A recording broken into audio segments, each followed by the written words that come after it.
हम मानते हैं कि सच्चाई कभी कभी कड़वी होती है, लेकिन इसे जानना जरूरी है ताकि हम सही निर्णय ले सकें और चीजों को बेहतर बना सकें। हमारा मकसद आपकी भरोसेमंद आवाज बनना है, न कि आपको खुश करने के लिए झूठी या मनगढ़ंत बातें बताना।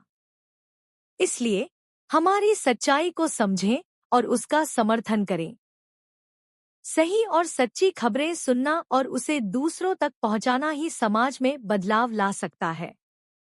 आपसे निवेदन है कि हमारी मेहनत को पहचानें और हमारे काम को आगे बढ़ाने में सहयोग करें। पुरानी पेंशन बहाली या अंतिम बेसिक का 50% पेंशन प्लस दा मिलेगा, जल्द करें आवेदन। आदेश हुए जारी। पुरानी पेंशन बहाली या अंतिम बेसिक का 50% पेंशन प्लस दा मिलेगा, जल्द करें आवेदन। आदेश हुए जारी। उत्तर प्रदेश सरकार ने पुरानी पेंशन स्कीम को लेकर बड़ा फैसला लिया है। राज्य के कर्मचारी जो काफी लंबे समय से पेंशन बहाली की मांग कर रहे थे, इसे सरकार ने मंजूरी दे दी। दरअसल राज्य सरकार की तरफ से यह आदेश जारी किया गया है। पुरानी पेंशन बहाली या अंतिम बेसिक का 50% पेंशन प्लस दा मिलेगा, जल्द करें आवेदन। आदेश हुए जारी कि राष्ट्रीय पेंशन स्कीम से आच्छादित उत्तर प्रदेश के ऐसे कर्मचारी जिनकी भर्ती के विज्ञापन पुरानी पेंशन बंद होने के पहले निकले थे और विज्ञापन के आधार पर उनकी भर्ती हुई थी, भले ही उनकी ज्वाइनिंग 1 अप्रैल 2005 के बाद हुई है, ऐसे कर्मचारियों को पुरानी पेंशन का लाभ दिया जाएगा।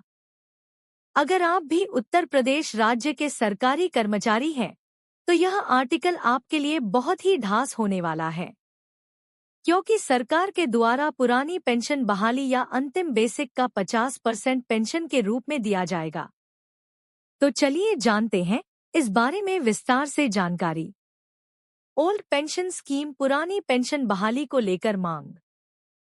आपको बता दें कि ऐसे कर्मचारी जिनकी भर्ती के विज्ञापन 28 मार्च 2005 से यानी कि एनपीएस पेंशन के नोटिफिकेशन की तारीख पर निकाला गया था और उस विज्ञापन के अनुसार उनकी भर्ती 1 अप्रैल 2005 या उसके बाद की थी, ऐसे कर्मियों को पुरानी पेंशन योजना से कवर करने के लिए विभिन्न अभ्यावेदन शासन को मिल रहे थे। यह देखते हुए केंद्र सरकार द्वारा 30 मार्च 2023 को जारी आदेश में ऐसे कर्मचारी जिनकी भर्ती विज्ञापन 1 जनवरी 2004 के पहले निकले थे, तो भले ही उनकी ज्वाइनिंग बाद में की गई थी, उन्हें पुरानी पेंशन का लाभ केंद्र सरकार द्वारा दिया गया है। ओपीएस पेंशन फंड अभी तक थे ये नियम। अभी तक के नियमों की बात करें तो उत्तर प्रदेश राज्य वित्त विभाग द्वारा 28 मार्च 2005 तक यह प्रावधान था कि ऐसे संस्थाएं जिनमें पेंशन योजना लागू है, इनमें राज्य सरकार की सेवा में और ऐसे समस्त शासन के नियंत्रणाधीन स्वायत्तशासी संस्थाओं और शासन से सहायता प्राप्त शिक्षण संस्थाओं जिनका वित्त पोषण राज्य सरकार के निधि से किया जाता है, तो 1 अप्रैल 2005 या उसके बाद नए नियुक्त कर्मचारी एनपीएस में कवर किए जाएंगे। ओल्ड पेंशन स्कीम किन्हें मिलेगा लाभ? पुरानी पेंशन बहाली को लेकर न्यायालयों के निर्णय और केंद्र सरकार के दिनांक 30 मार्च 2023 के आदेश अनुसार अब राज्य सरकार द्वारा यह निर्णय लिया गया है कि 28 मार्च 2005 के पहले जितने भर्ती विज्ञापन निकाले गए थे और उस विज्ञापन के आधार पर उनकी भर्ती हुई थी, ऐसे सभी कार्मिकों को इसका लाभ दिया जाएगा।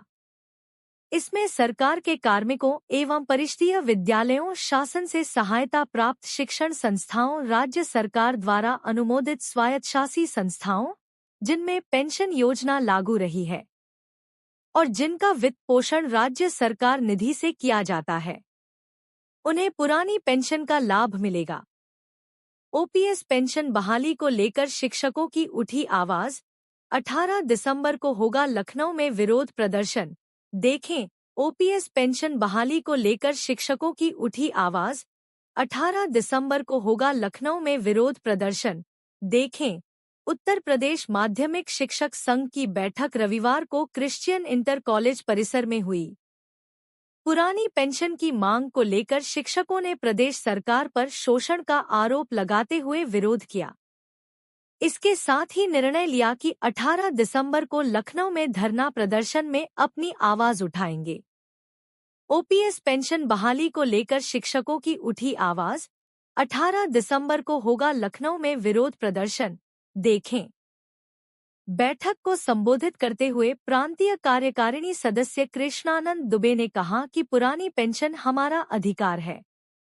कुछ राज्यों ने इसके पक्ष में निर्णय लेकर कर्मचारियों को लाभान्वित किया है, लेकिन प्रदेश सरकार मनमानी पर उताऊ है।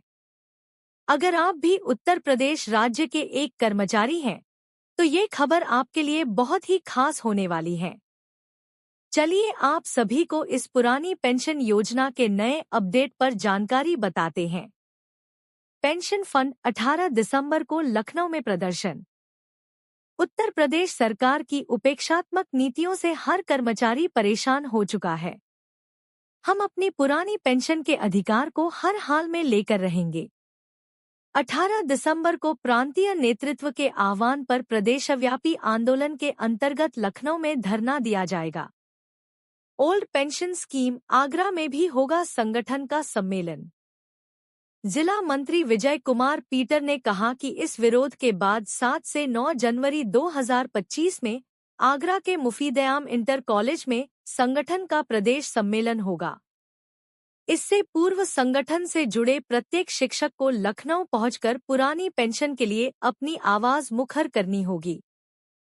बैठक में जिलाध्यक्ष अशोक यादव, प्रदीप चतुर्वेदी, मुकेश चौहान, एके सिंह चौहान, ओमकांत दुबे, स्वतंत्र कुमार सिंह, प्रदीप यादव, गौरव दुबे, धर्मेंद्र सिंह, ब्रिजलाल, शिव भवन, विनय त्रिपाठी, जलालुद्दीन आदि शिक्षक मौजूद रहे।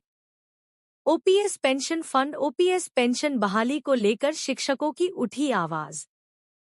ओल्ड पेंशन स्कीम में रिटायरमेंट सरकारी कर्मचारियों को उनके अंतिम वेतन का 50% मासिक पेंशन के रूप में मिलता था।